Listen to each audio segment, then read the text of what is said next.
you, at least of the response that your guys had, even when already shorthanded, and then kind of having to adjust on the fly yet again in the middle of the game? Yeah, I think there was no excuses from the group because of who wasn't able to play.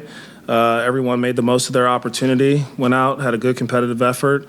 I thought the game was in reach. We did a lot of really good things to put ourselves in position to win that game. We just got to be a little bit sharper, a little bit tighter communication, and being on the same page with some of the defensive breakdowns.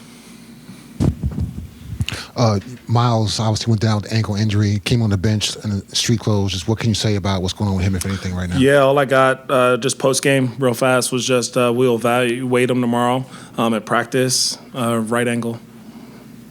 And then LaMelo, what did you see from him tonight in terms of the way he was out there efficient running the offense for you guys? Yeah, I thought offensively he gave us some good things, created really well for us. Obviously, 7 assists.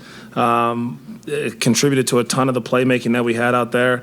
We just got to be able to, I think, knock down a few more of those jumpers, get to our stuff a little bit quicker, be a little bit sharper in our execution. But Melo had a good little bounce to him. I thought it carried over sometimes with some of his defensive possessions too.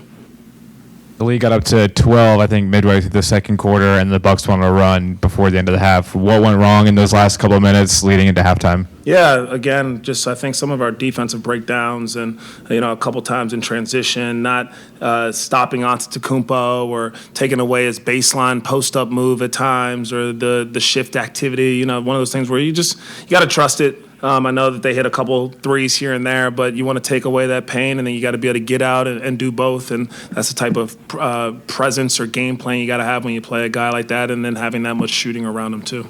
With Miles being out, Tijon started the second half and was able to kind of take that Giannis responsibility early. How important is it for him to have those kind of defensive reps against the opposing team's best players so early on? Yeah, it's a huge growth opportunity for him to be able to play a former MVP in the league. And this team obviously has been playing a little bit better since he's gotten back. And I think that they're just, you listen to some of Antetokounmpo's post-game quotes about being hungry and trying to fight for some things. And I think that they've taken their game up to another level, and so it's good for Tijon at a young age to be able to try to guard somebody that plays with that type of force and intentionality on both sides of the court. And I know that he usually picks up how to guard that guy better, and then I think he also takes some things away from the game afterwards where he's like, oh, I can implement some of that stuff.